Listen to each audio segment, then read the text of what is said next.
ಎಷ್ಟ್ ಸಲ ಅಂತ ಅಲ್ಲಿ ಚೇಂಜ್ ಮಾಡ್ಬೇಕು ಮಾರಾಯ ಇದಕ್ಕ ಸುಮ್ನೆ ಮಾಡು ಪಾಪ ಮತ್ತೆ ಬರಿ ಬರಿ ಗುರು ಬರಿ.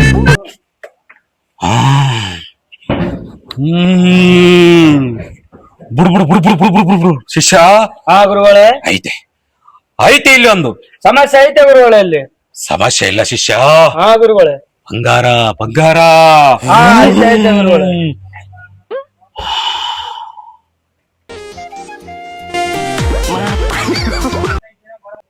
ಗುರುಗಳು ಯಾಕೆ ಮಾತಾಡಲ್ರು ಗುರುಗಳು ಅಲ್ಲಿ ಹಿಮಾಲಯಕ್ಕೆ ಹೋಗ್ಯಾರ, ಜಪ ಮಾಡಕ್ ಹೋಗ್ಯಾರ. ನಿಮ್ ಸಮಸ್ಯೆ ತಗೊಂಡ್ಯಾರ ಶಿಷ್ಯ.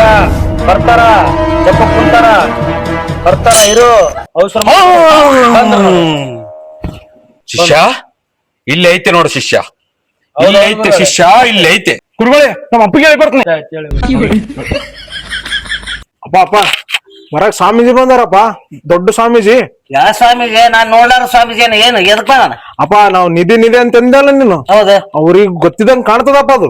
ಅಬ್ಬಾ ಅಂತ ದೊಡ್ಡ ಶಾಣೆ ಅಪ್ಪ ಆತ ಮಾತಾಡೋದ್ ರೀತಿ ನೋಡಿದ್ರೆ, ದಾಟಿ ರೀತಿ ಎಲ್ಲ ನೋಡಿದ್ರೆ ನಿಧಿ ಎಲ್ಲಿದೆ ಅಂತ ಗೊತ್ತಾಗ ಕಾಣ್ತದ ನೋಡಪ್ಪ. ಅಬ್ಬಾ ಅಷ್ಟು ಶಾಣೆ ಕರ್ಕೊಂಬಂಗ ನೋಡಮ್ಮ. ಆಯ್ತು ಬನ್ನಿ ಸ್ವಾಮೀಜಿ, ಬನ್ನಿ ಬನ್ನಿ ಬನ್ನಿ. ಬುಡು ಬುಡು ಬುಡು ಬುಡು ಬುಡು ಬುಡು ಬುಡು. ಗುರುಗಳೇ ಶಿಷ್ಯ ಶಿಷ್ಯ ಐತೆ ಇಲ್ಲಿ ಐತೆ ಶಿಷ್ಯ ಇಲ್ಲಿ. ಗುರುಗಳು ದಿವ್ಯ ದೃಷ್ಟಿಲಿ ಹೇಳಕತ್ತಾರ ಇಲ್ಲಿ. ಆಗ ಶಿಷ್ಯ ಗುರುಗಳೇ ಯಾರಿಗೆ ಹೇಳ್ಬೇಕಂತ ಕೇಳು. ಯಾರಿಗೆ ಹೇಳ್ಬೇಕು? ನಮ್ಮ ಅಪ್ಪಗೆ ಹೇಳ್ಬೇಕು ಸ್ವಾಮೀಜಿ. ಅವ್ರ ಅಪ್ಪನ ಕರೆ ಅಂತ ಹೇಳು, ಅವ್ರ ಅಪ್ಪನ ಕರೆ ಅಂತ ಹೇಳು. ನಿಮ್ಮ ಅಪ್ಪನ ಕರೆ. ಹೇಳು ಭಕ್ತ, ಏನೇ ಕೇಳಕತ್ತಿದ್ದಿ ಕೇಳು. ಏನಿಲ್ಲಪ್ಪ ಯಪ್ಪ, ನಿಜ ಐತೆ ಅಂತ ಹೇಳಿರಂತಲ್ಲಪ್ಪ. ಎಲ್ಲೈತಪ್ಪ ಯಪ್ಪ ಜಾಗ ತೋರ್ಸ್ರಿ. ಬರ್ರಿಪ್ಪ ಬರ್ರಿ ತೋರ್ಸ್ಬರಪ್ಪ, ಬರ್ರಿ ಭಕ್ತ ಬರ್ರಿ ತೋರ್ಸ್. ನನ್ನಿಂದ ಯಾರು ಬರ್ಬೇಡ ಅಂತ ಹೇಳು. ನನ್ನಿಂದ ಯಾರು ಬರ್ಬೇಡ್ರಿ. ಯಾರು ಬರಬಾರ್ದು.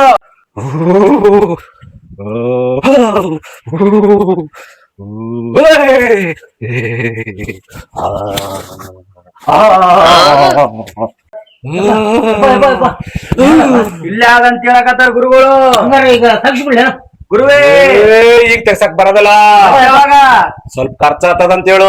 ಸ್ವಲ್ಪ ಖರ್ಚಾಗ್ತದಂತ. ಅಲ್ಲಪ್ಪ ಎಷ್ಟನ ಬಂಗಾರ ಸಿಗ್ಬೋದ, ರೊಕ್ಕದೇನ ಪುಸ್ತಕ ಕೊಡ್ತೀನಿ. ಅದು ಸ್ವಲ್ಪ ಪೂಜೆ ಮಾಡ್ಬೇಕಾಗ್ತದಂತ ಮತ್ತೆ. ಆಯ್ತಾ ಶಿಷ್ಯ ಗುರುಗಳೇ 15,000 ರೂಪಾಯಿ ಖರ್ಚಾಗ್ತದ ಅಂತ ಹೇಳು. 15,000 ಆಗ್ತದಂತ. ಗುರುವೆ 15 20 ಶಿಷ್ಯ ಗುರುಗಳೇ 20 ಬೇಕಾಗಿಲ್ಲ, ಬರೀ 15 ಬೇಕಂತ ಹೇಳು. 15 ಸಾಕು. 15,000 ಬೇಡ ನಮ್ಗ. ಆಯ್ತಪ್ಪ ರೆಡಿ 15 ಕೊಡು. ಆದ್ರೆ ಒಂದು ಕಂಡೀಷನ್, ಏನಪ್ಪ? ಅದು ರಾತ್ರಿನೇ ತೆಗಿಬೇಕು. ತೆಗಿಬೇಕಂತ. ತೆಗಿಬೇಕಪ್ಪ, ಆಯ್ತಪ್ಪ. ಅದು ತಪ್ಪು ಮಾಡಿದ್ನಂದ್ರೆ ತಕ್ಕ ಶಿಕ್ಷೆ ಆಗ್ತದಂತ. ಅದನ್ನ ಅರ್ಥ ಮಾಡ್ಕೋಬೇಕಾತ. ನೋಡು ನಿನಗ್ ಬಿಟ್ಟದ್ದು. ಇಲ್ಲಪ್ಪ ಮಾಡ್ತೀರ ಅರ್ಥ ಮಾಡ್ತೀರ. ಶಿಷ್ಯ ಏನ್ ಇಷ್ಟೊತ್ತು ನನಗೆ ಏನ್ ಹೇಳಿದೆ? ನಿಜ ಅಂತ ಹೇಳಿದ್ರಪ್ಪ ಇಲ್ಲಿ. ಅಮ್ಮ ಬಂದಿದಂತ ಅದಕ್ಕೆ ನನಗೇನ್ ಗೊತ್ತಾಗಿಲ್ಲ. ಹೋಯ್ ಬಂದ್ ನನ್ಗೆ ಗೊತ್ತಿಲ್ಲ. ನೋಡಪ್ಪ ಇಲ್ಲಿ ಯಾವ್ದಂತ ನೋಡು. ಆಯ್ತಪ್ಪ ಆಯ್ತಾಯ್ತಾಯ್ತಾಯ್ತು. ಯಪ್ಪ ಸ್ವಲ್ಪ ಪ್ರಸಾದ ಮಾಡ್ಕೇಳಪ್ಪ ಯಪ್ಪ. ಪ್ರಸಾದ ಶಿಷ್ಯ ಗುರುಗಳ ನಡ್ರಿ ಮಾಡಮು. ಆಯ್ತಾಯ್ತು. ಮನೆಗೆ ಹೋಗ್ ನಡ್ರಿ. ಮನೆಗೆ ಬೇಡ ಅಂತೇಳು. ಮನ್ಯಾಗ ಬೇಡ ಶಿಷ್ಯ. ಇಲ್ಲೇ ಇಲ್ಲೇ ಬುದ್ಧಿ ಸಾಗ್ಲಿ ಬುದ್ಧಿ. ಗುರುಗಳೇ ಸಾಗ್ಲಿ. ಶಿಷ್ಯ ಗುರುಗಳೇ ಇವ್ರು ನಮ್ಗ ಅವಮಾನ ಮಾಡಕತ್ತಾರ. ಎದಕ್ ಗುರುಗಳೇ? ಅಲ್ಲ ಎಲ್ಲಾ ಕೊಟ್ಟಾರ, ಇದ್ರಾಗ ಚಟ್ನಿನೇ ಕಾಣವಲ್ತು. ಚಟ್ನಿನೇ ಹಾಕಿಲ್ಲ ಅವರು. ಸ್ವಲ್ಪನ ಬುದ್ಧಿ ಆದ. ಏನಪ್ಪ ಗುರುಗಳು ಏನ್ ಚಟ್ನಿನೇ ಹಾಕಿಲ್ಲ ಅಂತ ಅವಮಾನ ಮಾಡಕತ್ತೀರ ನಮಗ. ಚಟ್ನಿ ಹಾಕಿಲ್ಲಪ್ಪ. ಹಾಕಿ ಬಾ ತೋರಿಸ್ತೀನಿ ಬಾ. ಅಪ್ಪ ಇಲ್ಲ ಹುಡ್ಗ, ಇದೇನಪ್ಪ ಇದು? ಚಟ್ನಿ ಹೌದಲ್ಲ ಇದು?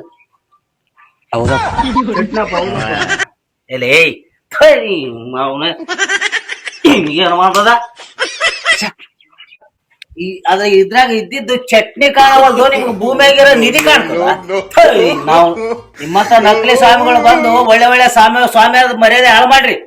ಮಾವ್ ಹೋಗ ಪೊಲೀಸರು ಕರೆ ಹೋಗ್ಬಾರ್ದು. ಫೋನ್ ಮಾಡಿಲ್ಲ ಒತ್ತು ನಿಮ್ಗೆ. ಏನ್ ಮಾಡ್ತದ? ಬಹಳ ತಿಪ್ಪಲಾಗಿಬಿಟ್ಟದಪ್ಪ. ಒಂದು 8-9 ಸಾವಿರ ಇದ್ರೆ ರೊಕ್ಕಿದ್ರೆ ಕೊಡ್ರಪ್ಪ. ಮನೆಗೆ ಪರಿಸ್ಥಿತಿ ಗಂಭೀರ ಅದ. ಆಮೇಲೆ ಬೇಕಿದ್ರೆ ನಿಮ್ಗೆ ಮತ್ತೆ ಹೆಲ್ಪ್ ಮಾಡ್ತೀನಿ. ಸದ್ಯ ಪರಿಸ್ಥಿತಿ ರೊಕ್ಕ ಬೇಕಾಗ್ಯದ ನನಗೆ. ದೋಸ್ತ ಆರೋಗ್ಯದ್ರ ನಾವೇ ಯಾಕೆ ಇಲ್ಲಿ ದುಡಿಯಕ್ ಬರ್ತಿದ್ವು ದೋಸ್ತ. ದೋಸ್ತನ್ ಕಷ್ಟ ಅಂದ್ರೆ ನಮ್ ಕಷ್ಟನೇ ದೋಸ್ತ. ಹಂಗೆಲ್ಲ ಅನ್ಬೇಡ. ನಮ್ಮಿಬ್ರಿಗೆ ಸಹಾಯ ಕೇಳ್ಕೊಂಡ್ ಬಂದಾನ, ನಾವ್ ಏನೇನ್ ಮಾಡ್ಬೇಕತ್ತ. ನಮ್ಮ ಅಪ್ಪನ ಬಲ್ಲಿ ರೊಕ್ಕ ಜಗ್ಗ್ಯಾವ, ಏನೋನೊಂದ್ ಪ್ಲಾನ್ ಮಾಡಿ ಇಸ್ಕೋಬೇಕು ನೋಡಪ್ಪ.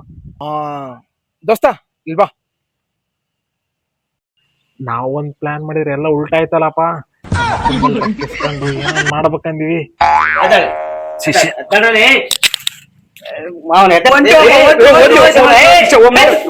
ಇನ್ನೊಂದ್ಸಲ ಕಾಲಿಡ್ಬೇಡ